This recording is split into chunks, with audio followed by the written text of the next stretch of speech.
Fruit family, it's Living Fruits on YouTube, and it's Tuesday the 21st of June, and it's Summer Solstice, long summer day in London, and it's been nice. It's actually been warm and sunny. So today might be a two-day video. This might be the part 2, or it might be completely standalone. I guess it's a bit of a life coaching, self-coaching video conversation which might resonate with someone such that my story makes difference to them. So I'm 3 years old and it's Christmas time, and we're in the front room at home. My brother and I are sitting by the coffee table on the floor and we're making paper chains. And it's just like the best time. It's just brilliant. Like, I'm just loving hanging out with my brother, and we're making paper chains with all this colourful paper, and it's just brilliant. Life couldn't be better. And on the settee behind us is my dad talking to his friend.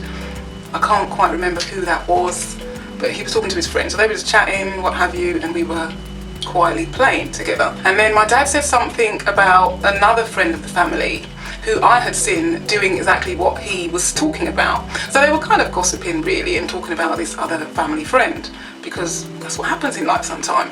And then me with my 3-year-old self, I sort of piped up. So it was like this child interrupting this adult conversation.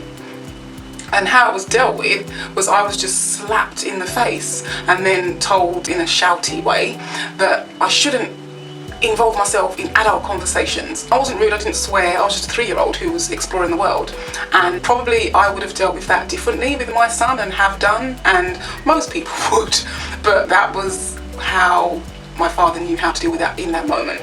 So in that moment I just went into shock. Like, I was just shocked that this could happen to you in life. I just remember feeling really humiliated. I was going to say obviously, but I have done work on this because it's been something that's been with me for a long time. But in that moment, what I decided was that adults are scary and that you shouldn't speak in front of them. I was a very shy child because of that incident, and I didn't like speaking in front of adults. I kind of grew up this really uncomfortable child and youngster, 10, 11, 12 and teenager. I just didn't like speaking in front of people. And it was a situation where, you know, quite a social house, and there would be visitors around, and I would just not like having to come and sit and be sociable. It was just so uncomfortable for me. But you know, when you're 10, 11, 12, you don't know why that is. That's just how you are. But this was quite a formative aspect of my experience as a child. Obviously now it's been unravelled. My shyness like lasted into adulthood, and it was impacting my life. But then it got to a point where I couldn't stand it anymore. When you get sick and tired of being sick and tired, then there's an opportunity to break through, and I was lucky enough to be in a position where I could break through. I was basically being coached through it.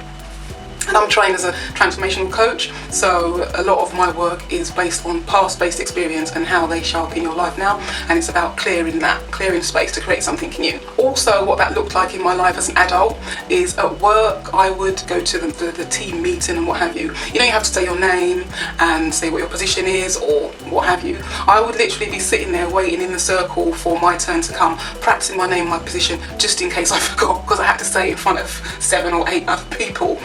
And that was just how my life was. Avoided public speaking, avoided any opportunity at work that meant that I, had to speak in public. I was, pretty bloody angry with my dad because I knew this was the cause of why I was struggling in life. Long story short, I had a conversation with my dad about that moment, and it was elucidating, but it was really freeing for both of us, because I was able to stop blaming my dad for how my life was in terms of my career progression and how I felt in social situation, and just take responsibility for it and do something about it. And then also sharing that with him.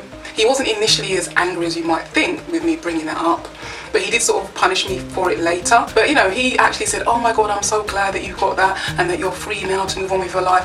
And for the first time, there was a closeness started to happen with my dad.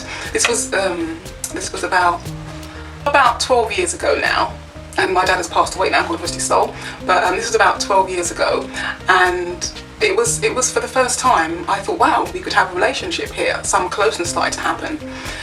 But there are reasons why it was useful for my dad to have that, and then he sort of later discarded me again anyway. But it was good, and I was able to break free of that 3-year-old decision I made to be afraid of adults. And I thought it was about sorry, the memory card was full, and the light may have changed because I'm using natural light and the sun is beginning to set.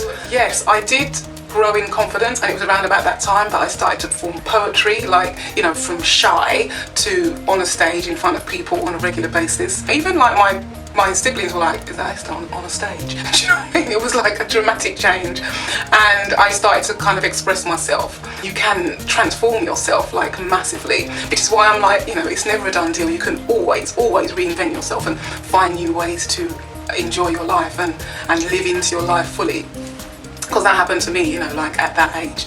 And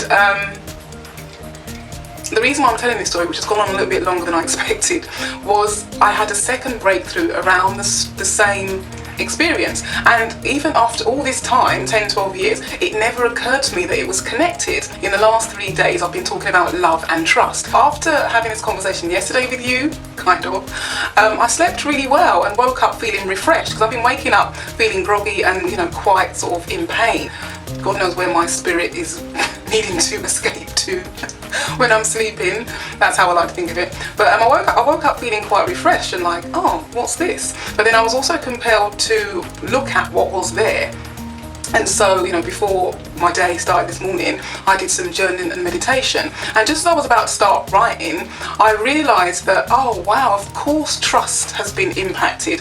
And my perception and my experience of trusting males has been, you know, has been marred because of that experience of being slapped when I was 3. No one stepped forward to defend me when that happened. Like, the friend never said anything. My brother, of course, was too scared to say anything. So there I was, like, alone. And it just mimicked these feelings that I've been having over the weekend with Father's Days and everything. And I'm like, oh wow, okay, connect up the dots, of course. And even though it seems really obvious now, when something's hidden, it will reveal itself at the right time when you are ready. And I guess I'm now ready. So I still did the work of the meditation and journaling, and I looked at a statement which would kind of pull you into question yourself and begin to find where the limiting beliefs and the stuckness is. And I came up with a statement, or actually I was gifted a statement: men can be totally trustworthy, and I am free to be vulnerable in front of them in a safe way. Something like that. So I began to explore that in my journaling. It was just so sort of freeing to look at where the stuckness was and to just release it.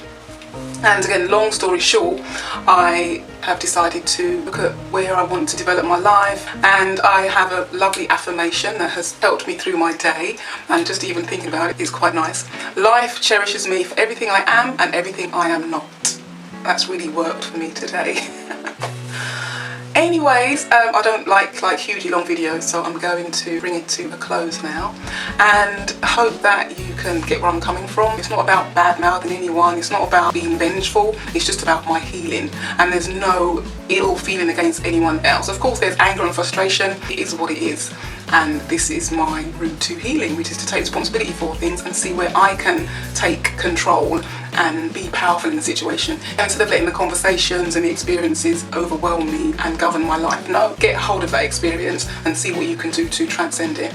And I just love, like, human being experience and life and humanity, and this is a way of exploring it. It frees me up to be a better coach. If I'm like clearing my crap out of the way, then it just frees me up to support other people, and I love it. I love it. I'm obsessed. I'm obsessed with poetry, life coaching, and vegan food, my passions. Okay, anyway, thank you so much for watching. Thank you for making my day. Please give this video a thumbs up and share anything that has come up with you. If it's more of a private thing, just send me an email at livingfruits@gmail.com. And thank you very much for watching. Thumbs up, subscribe, share, and I'll see you next time. And don't forget to keep reaching for the good feeling thoughts.